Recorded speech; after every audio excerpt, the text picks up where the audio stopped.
Aries, hi! Welcome to Mr. Queen PH.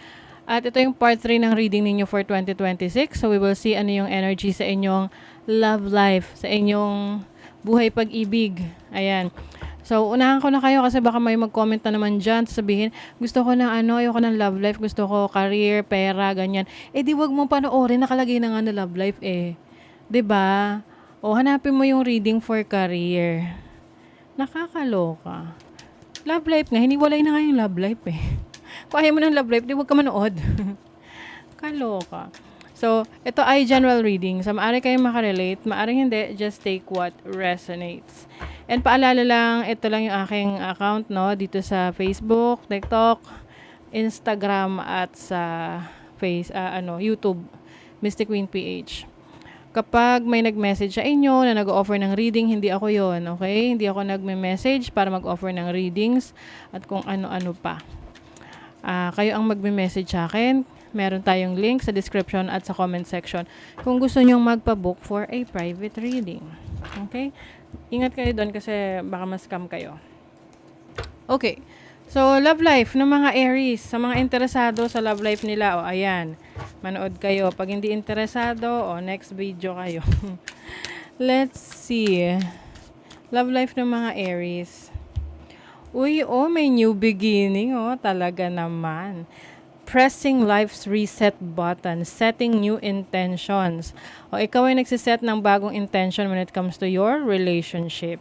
Embracing new beginnings and letting go of the past. Pwede rin naman tong kung single ka, no, galing ka sa isang separation. Ngayon 2026 is i-embrace mo yung bago, no, yung bagong buhay of being single at nililet go mo na yung past mo. Kasi meron ka ng acceptance, no? Na-accept mo na ganun talaga, may mga nag-e-end sa relationship. Ayan, sabi rito, mag-ingat sa yung mga makikilala nyo na mga bagong person sa buhay nyo, especially romantic connection. Baka kasi, yung iba, yung tipong, yung ma-excite kayo na gusto nyo agad na magkaroon ng bagong person sa buhay nyo, tapos, hindi nyo na napansin yung mga red flags ng person na yan. So, be very careful. Kilalanin nyo muna, no? Lalo na kung masyadong maraming pinapangako ang tao na ito. Masyado kang ini-impress, 'di ba? Hidden riches and revealing them only to the worthy. Okay. So some of you maaring meron pagdating sa relationship meron ditong pwedeng magpanggap, no, na sila ay someone na well-off, mayaman, ganyan. Baka kayo ay madala sa kanilang mga parigaregalo or may impression na they are wealthy, no, na mayaman sila. Para somehow, no, maengganyo ka, magustuhan mo sila. Pero hindi pala, 'di ba? So be careful sa mga ganyang klase ng tao. Okay? Mas maganda rin na mag-focus ka sa sarili mo, lalo na yung mga galing sa separation in the past, no? Focus on rebuilding yourself. Ayan. Past love talaga.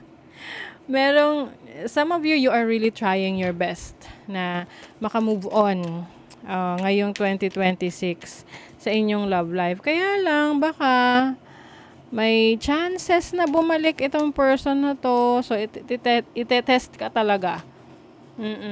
Kung gusto mo pa. Oo. So, some of you will focus. Yun na nga, you are going to build your finances. More on career. Advancement. Mas mamahalin nyo ang inyong career. Some of you, meron kayong magiging ka-deal na mature man. Medyo matanda na siya. O kaya naman, mature in age or yung kanyang mentality.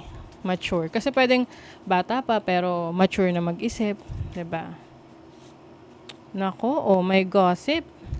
Baka ma-involve kayo sa isang issue with someone, no, na pwedeng katrabaho mo ma-involve ka sa boss mo, workmate mo, na meron na palang connection sa iba, o 'di ba? So very maging very very careful. Tapos yung iba naman, alam mo yung tipong kung wala ka namang ginagawang masama, wala ka namang tinatapakang tao, at na talagang na in love ka lang sa isang tao na talagang meron kayong malaking age gap. Whether ikaw yung mas matanda or yung person mo yung mas matanda ng may malaking age gap. Hayaan mo yung mga nagchichismisan na yan, no? Hayaan mo sila. Wala silang paki sa buhay nila, sarili nilang buhay, kasi buhay ng iba yung pinakikialaman na nila. For as long as you love the person, 'di ba? So, what other energies? Page of Wands. This is new beginnings talaga. Energetic powerhouse. So, this is about exploration. So, pwede ikaw mag-explore ng mga opportunities mo sa relationship mo. Lalo na kung bata ka pa. Uy, this is healing. Oo, you are healing. Part ng past mo yan eh. Kaya nga, makakapagsimula ka ng muli dahil ikaw ay nag-heal na. Part ng healing mo is yung travel, pag-explore, trying new things.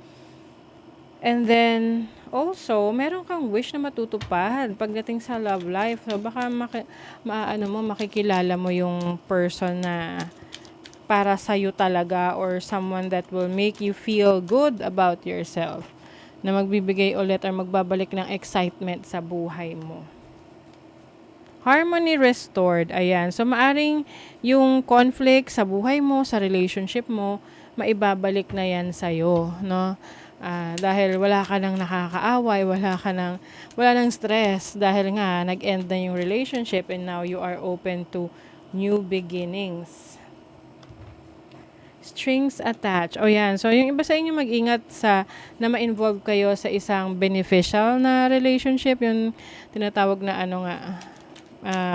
papasok ka sa relationship na yan dahil for the benefits. Siyempre, hindi naman natin i-judge yan. Kanya-kanya tayo ng pangangailangan. But, just make sure na aware ka sa mga consequences ng gagawin mo, and also paninindigan mo yung resulta niyan. Ten of Swords, changing the outcome. Ooh. So this is about release of anything that is no longer serving you. So I think for some of you, Aries, 2026 pagdating sa love life nyo, this is the time to finally let go of the energy ng past mo. Pwede kasing nagkaroon ng separation in 2025, tapos mid-year, no? And then you still have this feeling for this person. Pero pagdating ng 2026, unti-unti ka ng bumabangon, unti-unti ka ng nagsisimula muli. Ayun. So, it's a time to experience mga bagong bagay sa relationship. Let's see. Ano pa? Oh, I feel your energy around me and I wonder are you thinking of me too?